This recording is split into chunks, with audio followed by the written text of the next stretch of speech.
Science. जो सबसे important आपका जो फैक्टर होता है, जो कि आपका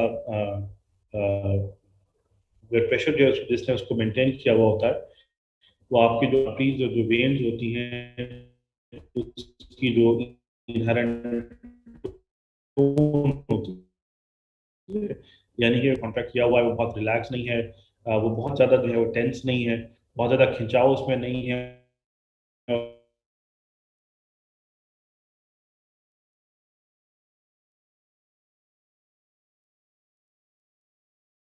जो है वेसल्स हैं उसको जो है डायलेट कर रहा होता है। और इसमें से निकलने वाले जो आपका जो इनपुट है वो कैटेकोलमीन्स होते हैं, जो कि सिम्पैथेटिक सिस्टम का पार्ट होते हैं। फॉर एग्जांपल आपका इस एपिनेफ्रिन,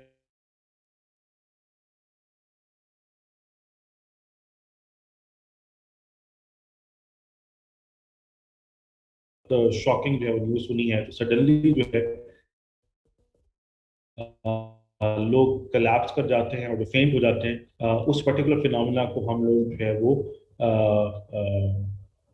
आपका जो मेडिसिन की जुबान के अंदर होता है। अभी हम लोगों ने देखा डायलेटर एरिया है, एक आपका कंस्ट्रिक्टर एरिया है, और एक आपका जो है एनटीएस पड़ा हुआ है। ये दोनों एरियाज ऊपर आपके जो है वो इमोशनल एरियाज के साथ, जो कि बेसिकली ऑटोनॉमिक एरियाज, इमोशन जो है उसको जो है वो डेवलप किया है।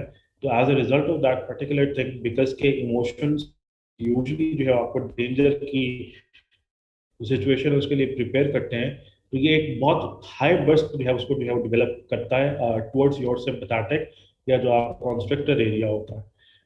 बिकॉज के कॉन्स्ट्रक्टर एरिया की तरफ एक शदीद जो है बर्स्ट डेवलप करता है, और ये फिर आगे जो है वो आपका सिम्पैथेटिक सिस्टम की तरफ एक शदीद बर्स्ट जो है उसको डेवलप करता है। As a result of this excessive transmission of impulses, आपके जो न्यूरॉन्स होते हैं उनके न्यूरोट्रांसमीटर्स एग्जॉस्ट हो जाते हैं, और as a result of exhaustion of those particular neurotransmitters, suddenly आपकी जो वेस्कुलर टोन है वो फैल जाती है, इनके तमाम ब्लड वेसल जो हैं वो डायलेट हो जाती हैं, उनकी टोन जो है वो मेंटेन नहीं रहती। और जैसे ही आप किसी पाइप के डायमीटर को बढ़ाएंगे, तो जाहिर है उसके अंदर प्रेशर जो है वो फॉल करेगा, तो सडनली आपकी बॉडी के अंदर ब्लड प्रेशर जो है वो फॉल करता है। And as a result of that, ये बिल्कुल वही फिनोमेना आप डेवलप करते हैं जो कि हम लोगों ने पीछे देखा था स्ट्रोक सिंड्रोम के साथ, यानी कि सांस के साथ। उसमें प्रॉब्लम जो है वो आपका कार्डियक कॉन्ट्रेक्टिलिटी के अंदर था, और यहाँ पर आपने बेसिकली जो वैस्कुलर टोन है उसको एकदम से लूज किया है, और वैस्कुलर टोन जो है उसको लूज करने के बाद suddenly all of a sudden, because के फैल गया है, तो ब्लड प्रेशर फॉल किया है, और ब्लड प्रेशर जो है वो फॉल हो गया है। तो as a result of that particular thing, आपका जो फेंटिंग है, फेंटिंग जो है वो डेवलप हुई है। एक इंपॉर्टेंट रिफ्लेक्स जो कि आपका जो है वो day to day, minute to minute जो है वो ब्लड प्रेशर को जो है वो रेगुलराइज करती है, that is baroreceptor reflex. Baro से मौजूद प्रेशर है, का मतलब प्रेशर होता है, और रिसेप्टर वो रिसेप्टर जो कि प्रेशर की एबनॉर्मेलिटीज जो है उसको जो है वो मॉनिटर करता है। एorta के अंदर जो है, या जो आपकी जो मेजर वेसल्स होती हैं, फॉर एग्जांपल हैं, उनके अंदर आपका जो है वो स्पेसिफिक रिसेप्टर्स जो है वो मौजूद होते हैं, जो कि डायरेक्टली जो है आपका जो ब्लड है उसको जो है वो रिसीव कर रहे होते हैं आपके वेंट्रिकल से, यानी कि डायरेक्टली ब्लड यहाँ पर आता है। तो they are always under high pressure, यानी कि हाई प्रेशर को जो है वो इनकाउंटर कर रहे हैं ऑल अक्रॉस योर लाइफ 24/7। ये जो रिसेप्टर होता है, जब ये जो है वो ब्लड आपका एorta या कैरोटिड के अंदर जो है वो एंटर अप होता है, तो आपकी कैरोटिड जो है, आपकी जो कैरोटिड है और आपकी जो एorta है, आपकी जो ये है एorta है, ये स्ट्रेच आउट होते हैं। जब ये स्ट्रेच आउट होते हैं, तो ये जो रिसेप्टर बीच में पड़ा हुआ है, इसके अंदर जो सोडियम चैनल्स कोलैप्स पड़े हुए होते हैं वो खुल जाते हैं, and as a result of this particular thing, या आपका जो रिसेप्टर है डीपोलराइज नर्व की एक ब्रांच होती है उसके साथ कनेक्टेड होता है, उसको डीपोलराइज करता है। एनटीएस जो है वो आपकी इंफॉर्मेशन जो है वो उसको जो है वो प्रोवाइड करता है। एनटीएस जो है वो आपका जो वेगस नर्व है, जो कि पैरासिम्पैथेटिक बेसिकली आपकी नर्व है, उसको जो है वो इनपुट जो है वो प्रोवाइड करता है, और as a result of that आप नीचे जो है उसको डायलेशन जो है वो प्रोवाइड करते हैं। इसका मकसद ये होता है कि अगर यहाँ पर जो है वो ज़्यादा तेज़ी से जो है वो ब्लड जो है वो आ रहा है और प्रेशर बढ़ रहा है, इसका मतलब ये है कि जी आपको ब्लड वेसल जो है उसको खोलने की ज़रूरत है या उसके डायमीटर को बढ़ाने की ज़रूरत है, ताकि जो वेंट्रिकल से निकलने वाला ब्लड है उसको जो है वो एक्सेप्ट किया जा सके। तो as a result of this particular thing, because कि आपने डायलेशन करानी है तो आपने पैरासिम्पैथेटिक सिस्टम जो है उसको एक्टिवेट कराना है। तो ये आपका जो रिसेप्टर है, अगर इसके ऊपर स्ट्रेच जो है वो बढ़ रहा है, तो इसका मतलब ये है कि जी प्रेशर आपकी ऑर्टा के अंदर ज़्यादा है। अगर प्रेशर ज़्यादा है तो उसको आम जुबान के अंदर हाइपरटेंशन या हाई ब्लड प्रेशर जो है वो कहा जाता है। As a result of that particular thing, ये आपका जो पैरासिम्पैथेटिक सिस्टम पड़ा हुआ है उसको जो है वो एनटीएस के जरिए जो है एक्टिवेट कराएगा। इसका बिल्कुल ऑपोजिट होगा कि अगर ये जो रिसेप्टर आपका पड़ा हुआ था इसके ऊपर स्ट्रेच नहीं पड़ा, तो ये डीपोलराइज नहीं हो रहा। डीपोलराइज नहीं हो रहा तो एनटीएस जो है वो डीपोलराइज नहीं हो रहा, आपका पैरासिम्पैथेटिक डीपोलराइज नहीं हो रहा। रिजल्ट ऑफ दैट जो आपका कॉन्स्ट्रिक्टर एरिया पड़ा था वो काम कर सकता है, और जो कॉन्स्ट्रिक्टर एरिया है वो आपकी कॉन्स्ट्रिक्शन करवाकर ब्लड प्रेशर जो है उसको नॉर्मलाइज करने की कोशिश करेगा। तो अगर ये प्रेशर बढ़ा है तो डायलेशन करवाई जाएगी, अगर ये प्रेशर कम हो रहा है तो आपकी जो है वो कॉन्स्ट्रिक्शन कराई जाएगी, ताकि एक स्टेबल जो है ब्लड प्रेशर जो है उसको मेंटेन किया जा सके। तो ये जो आपकी मिनट टू मिनट तब्दीलियां आती हैं बॉडी के अंदर ब्लड प्रेशर की, as a result of that particular thing, आपका जो एनटीएसएस न्यूक्लियस ऑफ प्रैक्टिस, कल हम लोग कल से ये जो जुलेखा का किस्सा है जी, उसको जो है हम लोग पढ़ रहे हैं। सो आपका जो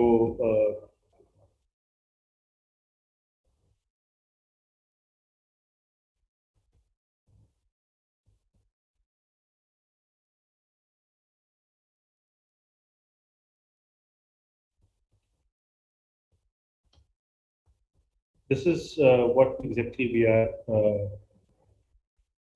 डूइंग के मिनट टू मिनट जो आपकी तब्दीलियाँ आ रही होती हैं। तो जो short term control of blood pressure होता है, वो short term control blood pressure का आपका जो है वो बैरोरिसेप्टर्स रिफ्लेक्स से लिया जाता है, कि अगर आप सडनली फॉर एग्जांपल खड़े हो गए हैं और आपका ब्लड फ्लो जो है वो नीचे टांगों की तरफ बढ़ रहा है, तो फिर आपका जो एट्रियम की तरफ ब्लड का फ्लो है वो कम होगा। As a result of that यहाँ से कम ब्लड इजेक्ट होगा। कम ब्लड इजेक्ट हो रहा होगा तो आपका रिसेप्टर जो है वो स्ट्रेच नहीं हो रहा होगा। अगर ये रिसेप्टर जो है वो स्ट्रेच नहीं हो रहा, डीपोलराइज नहीं हो रहा, डीपोलराइज नहीं हो रहा, तो आपका जो वेगस है वो स्टिमुलेट नहीं हो सकता और कॉन्स्ट्रिक्टर एरिया कॉन्स्ट्रिक्शन करा देगा। इसी तरह से अगर आपने बहुत सारा पानी पी लिया है तो आपका वॉल्यूम बढ़ गया है। वॉल्यूम बढ़ गया है तो एट्रियल आपका जो कंपार्टमेंट है उसकी तरफ ब्लड का फ्लो बढ़ गया है। अगर उसकी तरफ ब्लड का फ्लो बढ़ गया है तो एज पर फ्रैंक स्टार्लिंग्स लॉ आपका मसल ज्यादा स्ट्रेच हो रहा है, ज्यादा फोर्स से कॉन्टेक्ट करेगा, ज्यादा फोर्स से कॉन्टेक्ट करेगा, ज्यादा प्रेशर से और ज्यादा वॉल्यूम में ब्लड को बाहर रिजेक्ट किया जाएगा, प्रेशर आपका एओर्टा के अंदर ऊपर जाएगा। आपका जो रिसेप्टर है वो डीपोलराइज होगा। उसके बाद आपकी जो हियरिंग्स नर्व है वो डीपोलराइज होगी। फिर आपकी नाइन्थ क्रेनियल नर्व डीपोलराइज होगी, आपका एनटीएस डीपोलराइज होगा। फिर आप पैरासिम्पैथेटिक सिस्टम को डीपोलराइज करेंगे और फिर आप डायलेशन प्रोड्यूस करा लेंगे। As a result of that जो इनिशियल इंक्रीज हुआ था ब्लड प्रेशर के अंदर उसको नॉर्मलाइज कर दिया जाएगा। So what ever the situation है, चाहे आपका ब्लड प्रेशर ऊपर हो रहा हो या उसको जो है वो ड्रॉप आ रहा हो, उसको मिनट टू मिनट उसकी रेगुलराइजेशन करने के लिए जो है वो हम लोग जो इस्तेमाल करते हैं आपका सिस्टम, उसको जो है बैरोरिसेप्टर रिफ्लेक्स कहा जाता है। तो मोस्ट इंपॉर्टेंट थिंग जो कि आपकी जो short term regulation of blood pressure के अंदर इस्तेमाल होती है, दैट इज बैरोरिसेप्टर रिफ्लेक्स। बहुत इंपॉर्टेंट सवाल है, पूरे 5 नंबर का जो है आपके प्रॉफ के अंदर आ जाया करता है। ये जो आपका जो है वो बैरोरिसेप्टर रिफ्लेक्स है वो यूजली उस वक्त काम करना शुरू करता है जिस वक्त आपका ब्लड प्रेशर 180 से नीचे चला जाए, या फिर आपका जो प्रेशर है वो 60 से जो है वो नीचे आना शुरू हो जाए। अब आपका जो सिस्टलिक प्रेशर है वो सिस्टलिक प्रेशर 60 से नीचे चला जाए, दोनों ही सूटों के अंदर जो है वो आपकी जो डायलेशन है, जो कॉन्स्ट्रिक्शन है,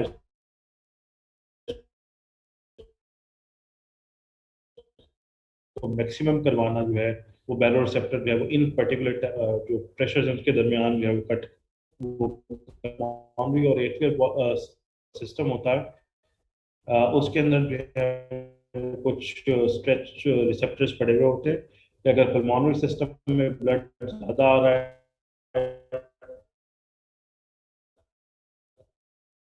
भी जो है बिल्कुल वैसे ही काम करते हैं जैसे आपका बैरोरिसेप्टर काम कर रहा है, लेकिन उससे उठने वाले जो आपके रिफ्लेक्सेस होते हैं उसका जो पाथ पे है वो थोड़ा सा जो है डिफरेंट होता है।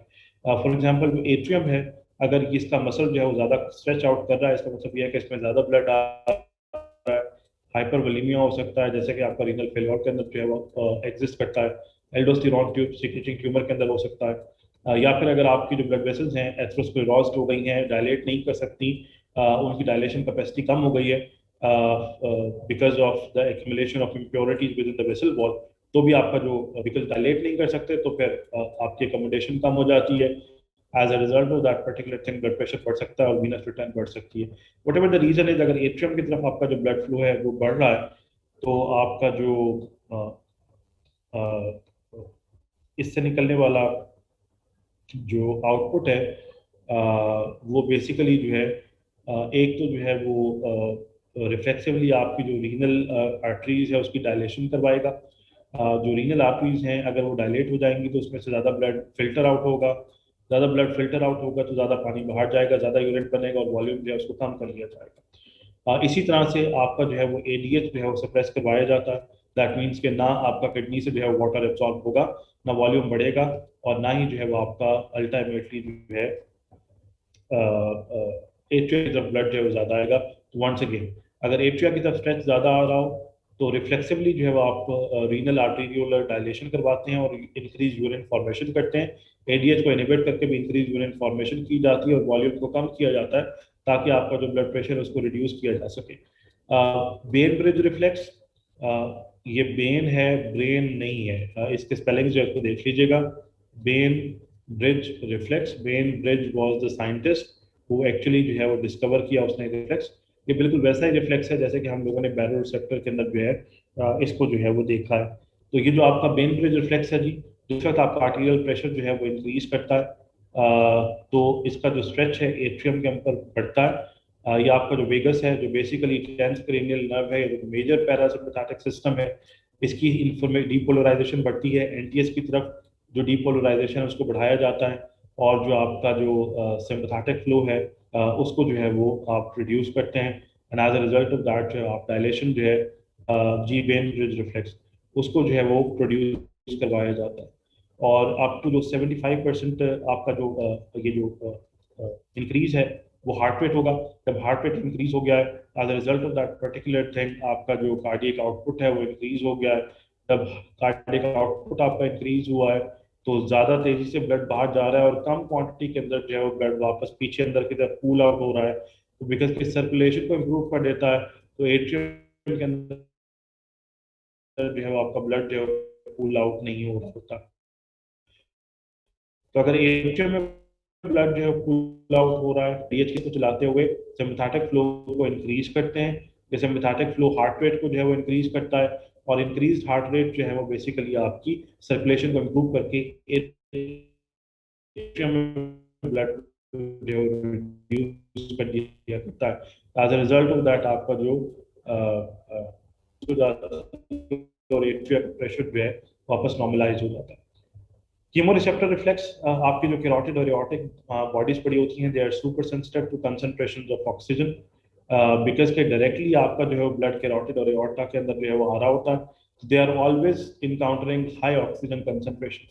अगर जो है वो आपका ब्लड जो है वो कम हो गया है एओर्टा की तरफ आना, या वेंट्रिकुलर फेलियर है, कार्डियक फेलियर है, हाइपोवोलेमिया था, ब्लड आ ही नहीं रहा, whatever the reason was, तो यहाँ पर ऑक्सीजन की जो डेफिशिएंसी डेवलप होती है जिसको हाइपोक्सिया बोलते हैं। As a result of that ये डीपोलराइज होंगी। आपका जो नाइन्थ क्रेनियल नर्व की ब्रांच है हियरिंग, वो फिर आपके वागस को इनपुट देगी, वेजोमोटर सेंटर की तरफ से वो आपका इनपुट जो है वो जाएगा।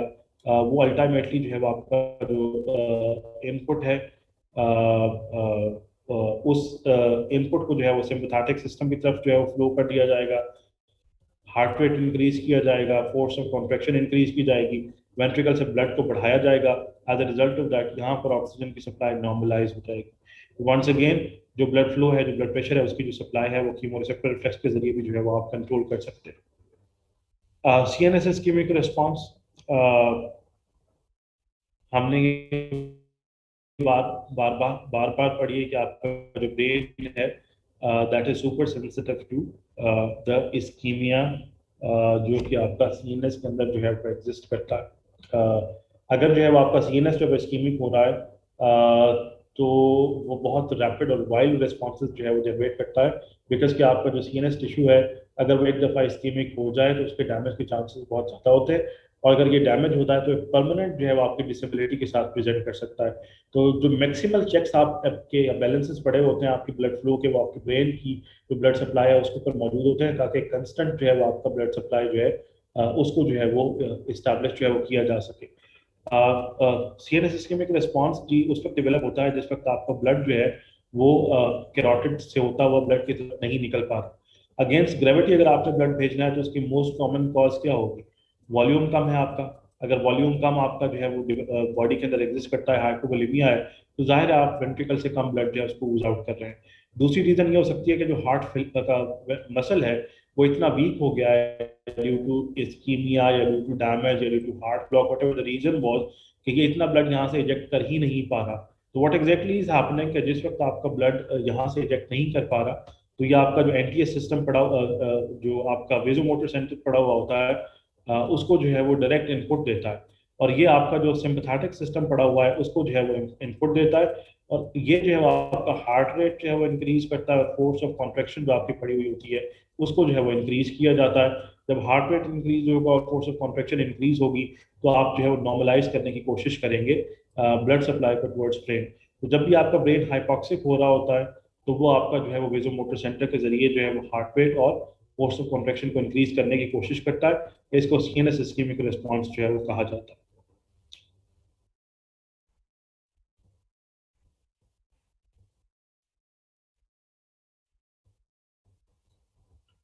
सो व्हेनेवर आपका जो है वो blood supply to the brain जो है वो रिड्यूस हो रही है, तो आपका वेजोमोटर सेंटर सिंपैथेटिक सिस्टम को इंक्रीज कर कर, और सिंपैथेटिक सिस्टम की जो सप्लाई होती है वो आपके वेंट्रिकुलर मसल की तरफ मेजॉरिटी जाती है, तो ब्लड प्रेशर को इंक्रीज करता है, हार्ट रेट को इंक्रीज करता है, फोर्स ऑफ कॉन्ट्रेक्शन को इंक्रीज करता है, और ब्लड सप्लाई जो है आपकी ब्रेन को जो है वो नॉर्मलाइज जो है वो करवाने की जो है कोशिश की जाएगी। ये सीएनएस इस्कीमिक रिस्पॉन्स है। इसी का एक वेरिएंट होता है जिसको कशिंग्स रिफ्लेक्स बोलते हैं। अब लेट्स सपोज कि आपकी जो ब्रेन की कैविटी पड़ी हुई है, it is surrounded by meninges, जिसके अंदर जो है आपका सीएसएफ जो है वो एग्जिस्ट करता है, बन रहा है और ड्रेन आउट हो रहा है आपके स्पाइनल कॉर्ड की तरफ, और बाहर जो है वो आपका क्रेनियल वॉल्ट जो है पड़ा हुआ है, यानी कि स्कल की जो बोन है वो आपकी जो है वो मौजूद है। अब लेट सपोज कि आपका जो ब्रेन है उसका जो है कोई ट्यूमर जो है वो डेवलप हुआ है। जब ये ट्यूमर फैल रहा है तो बिकॉज के क्रेनियम जो है वो आपकी क्लोज कैविटी है, तो ये मेनिंजिस सिस्टम को जो है वो आपका पुश कर रहा है towards the cranial vault. As a result of that what is going to happen कि आपका जो सीएसएफ का फ्लो है वो जो है वो रिड्यूस वो प्रॉपर तरीके से नहीं हो पाएगा। अगर यहाँ पर आपने ब्लॉक लगा दिया है तो फिर as a result of that कहीं ना किसी एरिया के अंदर आपका सीएसएफ इकट्ठा होना शुरू हो जाएगा, और ये फैलना शुरू कर देगी, एक पॉकेट बन जाएगी जहां पर आपका पानी इकट्ठा होना शुरू हो जाएगा। बिकॉज के पानी इकट्ठा होना शुरू हो गया और ये आपकी बाहर जो है बोन पड़ी हुई है और ये फैल नहीं सकता, तो बिकॉज के ये स्कल की तरफ तो फैल नहीं सकता, आपका जो ब्रेन टिश्यू है उसके ऊपर प्रेशर पड़ना शुरू हो जाता है, और जैसे जैसे आपका जो ब्रेन टिश्यू है वो प्रेशराइज होता है और सिकुड़ना शुरू होता है, तो इसकी जो ब्लड सप्लाई पड़ी हुई होती है जैसे जैसे आप इसको स्क्वीज करते हैं इसके अंदर जो ब्लड वेसल्स हैं वो कोलैप्स करना शुरू कर देती हैं, और जो ब्लड वेसल कोलैप्स कर रही होती हैं तो आपका जो सीएनएस टिश्यू है वो मोर इस्केमिक होता चला जाता है। तो एक विशेष साइकिल होता है जिसके अंदर आपका सीएनएस टिश्यू जो है मोर इस्केमिक होता चला जाता है। वंस अगेन वही आपका जो है वो वेजोमोटर सेंटर जो है एक्टिवेट होगा, सिंपैथेटिक सिस्टम को जो है वो एक्टिवेट किया जाएगा, हार्ट रेट और फोर्स ऑफ कॉन्ट्रैक्शन जो है उसको इंक्रीज किया जाएगा, और जो आपकी ब्लड सप्लाई है उसको ज्यादा शिद्दत के साथ, ज्यादा फोर्स के साथ भेजा जाएगा, ताकि जो ये प्रेशर इसको कंप्रेस कर रहा है, ये नीचे से प्रेशर आप डेवलप करके इस प्रेशर को ओवरकम करें और ब्लड सप्लाई को नॉर्मलाइज किया जा सके। तो ये जो रिफ्लेक्स आप डेवलप करते हैं जिसमें scheme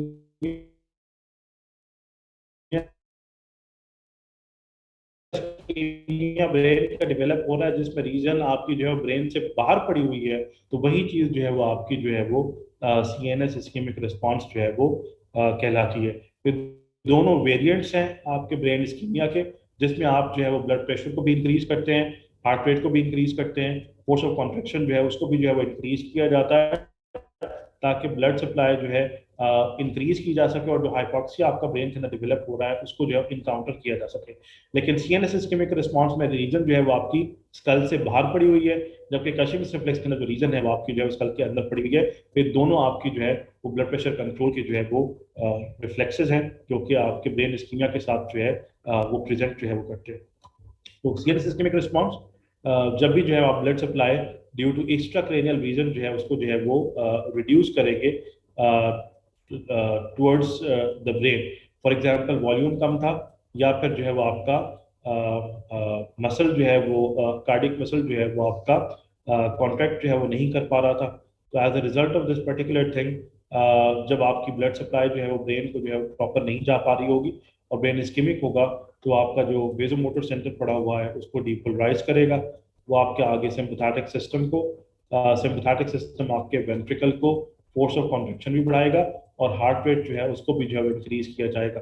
as a result of that आपका ब्लड इंजेक्शन जो है वो ज़्यादा होगा फ्रॉम द वेंट्रिकल और ज़्यादा फोर्स के साथ होगा। तो आपने जो इनिशियल डिक्रीज किया था इस इस्कीमिया की वजह से उसके अंदर जो है आप जो है वो डेवलप कर लेंगे, नॉर्मलाइज कर लेंगे। तो ये इस्कीमिक रिस्पॉन्स में रीजन जो है वो क्रेनियम से बाहर पड़ी हुई।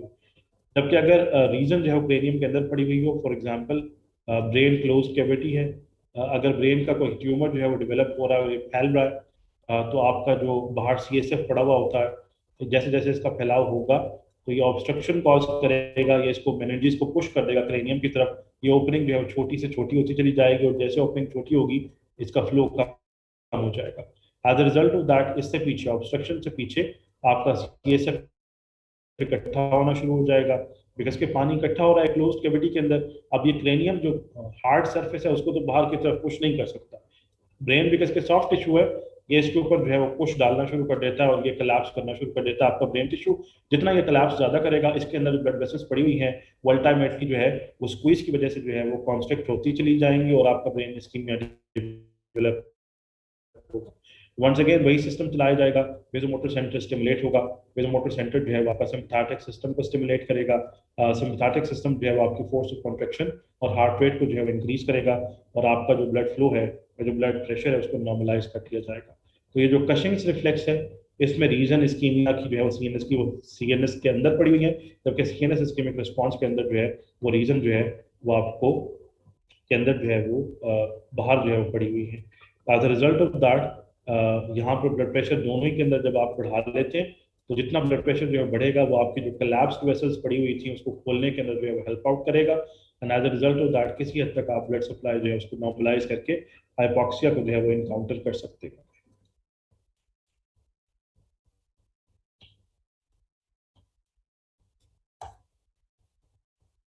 लॉन्ग टर्म जो है वो control of blood pressure, long term जो कंट्रोल ऑफ ब्लड प्रेशर है जी उसको जो है जो सबसे इम्पोर्टेंट जो है वो आपके फैक्टर्स आते हैं। वो उन फैक्टर्स के अंदर जो है आपका किडनी जो है सबसे इम्पोर्टेंट जो है वो काम प्ले जो है वो करता है। आपका जो किडनी है उसके अंदर जो है हमारे पास एक स्पेसिफिक जो है वो सेंसर जो है वो मौजूद होता है। वो सेंसर जो है वो आपका क्वांटिटी जो है वो सोडियम के लेवल्स को जो है वो मॉनिटर कर रहा होता है। ब्लड सप्लाई जितनी भी जो है वो आपकी किडनी की तरफ आ रही है उसमें से निकलने वाला जितना भी प्लाज्मा होता है वो सबसे पहले जो है वो आपका जो सोडियम सेंसिंग एरिया होता है उसकी तरफ जो है वो जाता है। और जैसे आपका एओर्टा और जो कैरोटिड है they are always having high concentration of oxygen, this is always having high concentration of sodium. तो अगर आपकी ब्लड सप्लाई किडनी को जो है वन रीजन और अनदर रीजन की वजह से जो रिड्यूस होती है तो जो आपका सोडियम सेंसिंग एरिया है इसको ब्लड जो सोडियम की सप्लाई है वो रिड्यूस हो जाएगी। तब इसको सोडियम की सप्लाई रिड्यूस होगी तो ये अल्टीमेटली जो है वो डीपोलराइज होगा और डीपोलराइज होने के बाद इसने जो है वो एक स्पेसिफिक जो है वो एंजाइम उसको जो है वो रिलीज करना है जिसको आप रेनिन बोलते हैं। ये जो रेनिन है ये बेसिकली एक और एंजाइम को जो है वो स्टिमुलेट करता है जिसको एंजियोटेंसिन कहा जाता है। ये जो एंजियोटेंसिन है ये आपके लंग के अंदर जाता है और कन्वर्ट होता है अपनी एक्टिव फॉर्म के अंदर और एक्टिव फॉर्म के अंदर कन्वर्ट होने के बाद ये वापस ब्लड के अंदर सर्कुलेट होकर किडनी पर पहुंचता है और किडनी के ऊपर जो आपका एड्रिनल ग्लैंड लगा होता है उससे एल्डोस्टेरॉन जो है उसकी सिक्रीशन कराता है।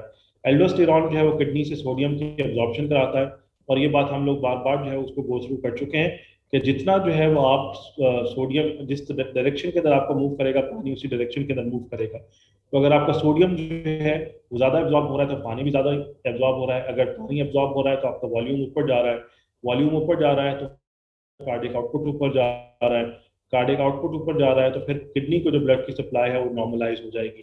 तो वो तमाम कंडीशन जो कि रिड्यूस किडनी ब्लड सप्लाई के साथ जो प्रेजेंट करते हैं वो अल्टीमेटली आपका जो ये सोडियम सेंसिंग एरिया है उसके जरिए रेनिन, एंजियोटेंसिन और एंजियोटेंसिन 2 और फिर एल्डोस्टेरोन की सिक्रीशन कराते हैं जो कि सोडियम और वाटर को एब्जॉर्ब करके आपकी जो ब्लड सप्लाई है किडनी को उसको नॉर्मलाइज कर देता है। This is the most important mechanism जो कि आपका long term control of blood pressure के साथ जो है काम करता है। इसको जो है वो हम लोग रेनिन एंजियोटेंसिन एल्डोस्टेरोन सिस्टम जो है वो कहते हैं। This is one of the most important factors जो कि जो है वो आपका इसके साथ जो है वो काम कर रहा है। ये जो स्लाइड है जी इसके अंदर जो है उसने डिटेल में आपको दिखाया हुआ है कि आपका जो रेनिन एंजियोटेंसिन सिस्टम है जी वो किस तरीके से जो है वो काम करता है। If you just have a look कि जी आपका एक्यूट हेमरेज का मतलब है कि जी आपने वॉल्यूम को लूज किया है। अगर जो है वो आपने जो वॉल्यूम है उसको जो है वो लूज किया है तो इसका मतलब यह है कि जी आपका ब्लड वॉल्यूम कम हो गया है। ब्लड वॉल्यूम कम हुआ है तो जाहिर है आपका आर्टीरियल प्रेशर कम हो गया है। रीनल परफ्यूजन का मतलब यह है कि जो रीनल सिस्टम की तरफ जो है वो आपका ब्लड सप्लाई कम हो गया है। As a result of that वहाँ से रेनिन की जो रिलीज है वो इंक्रीज हो गई है। ये आपका जो है वो रेनिन जो है वो एंजियोटेंसिन 1 को एंजियोटेंसिन के एक्टिव फॉर्म 2 के अंदर जो है कन्वर्ट करता है, और जो आपका एंजियोटेंसिन 2 है ये फिर आपकी एल्डोस्टेरॉन जो है उसकी सिक्रीशन को इंक्रीज करता है। ये सोडियम की एब्जॉर्प्शन करेगा, वाटर की एब्जॉर्प्शन करेगा, जो वॉल्यूम में डिप आया था वॉल्यूम नॉर्मलाइज हो जाएगा, आर्टीरियल प्रेशर नॉर्मलाइज हो जाएगा, रीनल वॉल्यूम आपका जो परफ्यूजन है वो नॉर्मलाइज हो जाएगा, and as a result of that आपने जो है वो इन डायरेक्टली जो है वो ब्लड प्रेशर को जो है नॉर्मलाइज कर लिया है। इसी तरह से आपका जो एंजियोटेंसिन 2 है जी ये सोडियम हाइड्रोजन जो एक्सचेंज है उसको भी जो है वो इंक्रीज करता है। और माइल्ड अल्कलोसिस जो है अगर सोडियम को एब्जॉर्ब कर रहे हैं तो हमने डोनाल्ड इक्विलिब्रियम की तरफ के अंदर पढ़ा था, अगर आप एक पॉजिटिव आयन को गेन करते हैं तो एक पॉजिटिव आयन न्यूट्रलिटी मेंटेन करने के लिए आपको लूज करना पड़ेगा, तो हाइड्रोजन को बाहर फेंक दिया जाता है तो माइल्ड अल्कलोसिस जो है वो साथ में क्रिएट कर सकता है। तीसरा एंजियोटेंसिन जो है थर्स्ट को इंक्रीज करता है, और चौथा ये वेजो कंस्ट्रिक्शन जो करता है जब डायमीटर आपका एक तरफ वॉल्यूम को बढ़ाया जा रहा है दूसरी तरफ जो डायमीटर है उसको कम किया जा रहा है। जैसे जैसे आपका वेजल का डायमीटर कम होगा तो प्रेशर भी बढ़ेगा, जैसे जैसे वॉल्यूम बढ़ेगा तो प्रेशर बढ़ेगा, और जो रीनल सप्लाई आपने कम की थी उस रीनल सप्लाई को जो है वो नॉर्मलाइज कर लिया जाएगा। तो this is one of the most important methods जिसके जरिए जो है वो आप अल्टीमेटली जो है वो लॉन्ग टर्म कंट्रोल ऑफ जो ब्लड प्रेशर है उसको जो है वो अचीव करते हैं।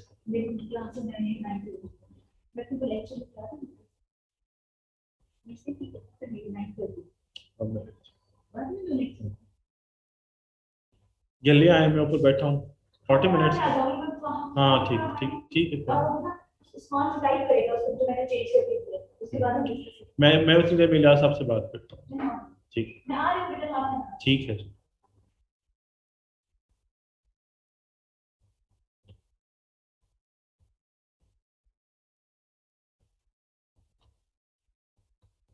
So this is long term control of blood pressure, यानी कि आपका आर्टीरियल प्रेशर अगर आपने वॉल्यूम कम हो गया है due to any reason, arterial pressure कम हुआ है, रीनल परफ्यूजन कम हुई है, रेनिन की कंसंट्रेशन को आपने इंक्रीज किया है, ये रेनिन जो है एंजियोटेंसिन 1 को एंजियोटेंसिन 1 में कन्वर्ट 2 में कन्वर्ट करेगा, एंजियोटेंसिन 2 जो है आपका एल्डोस्टेरोन के जरिए सोडियम और वाटर की एब्जॉर्प्शन भी कराएगा, थर्स्ट सेंटर को भी इंक्रीज करेगा, वेजो कॉन्स्ट्रक्शन भी जो है कराएगा। एक तरफ वॉल्यूम जो है बढ़ रहा है और दूसरी तरफ जो है वो डायमीटर कम हो रहा है, तो ये दोनों आपके ब्लड प्रेशर को बढ़ा देंगे।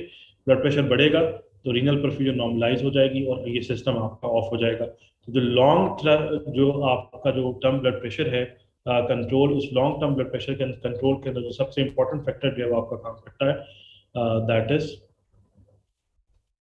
आपका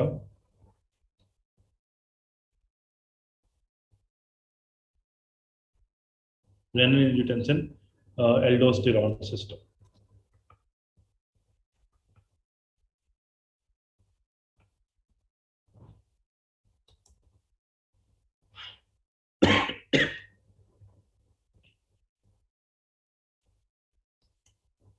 There are few reasons of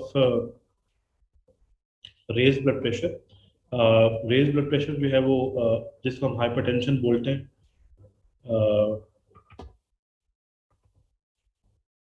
आम जुबान के अंदर कैसे डेवलप होती है। There are a few important terminologies which you should be aware of. One kidney gallbladder hypertension and two kidney gallbladder hypertension. गोल्डब्लैट जो है वो साइंटिस्ट था जिसने सबसे पहले एक्सपेरिमेंट्स किए थे और उसने जो है वो ये इस्टेब्लिश किया कि जी आपकी जो ब्लड प्रेशर है उसके बढ़ने की जो है वजूहत क्या हो सकती हैं। और उसने कहा कि जी अगर जो है वो आप एक किडनी जो है उसको जो है वो रिमूव कर दें तो जो आपकी एक किडनी पीछे बच जाती है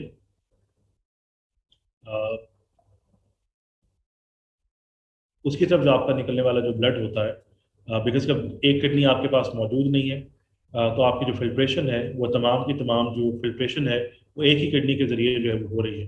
as a result of that particular thing उसने जो है वो नोटिस किया। ऑलराइट आई गेस क्या I am short of time, 9:30 खत्म होना था, सर आ गए हैं।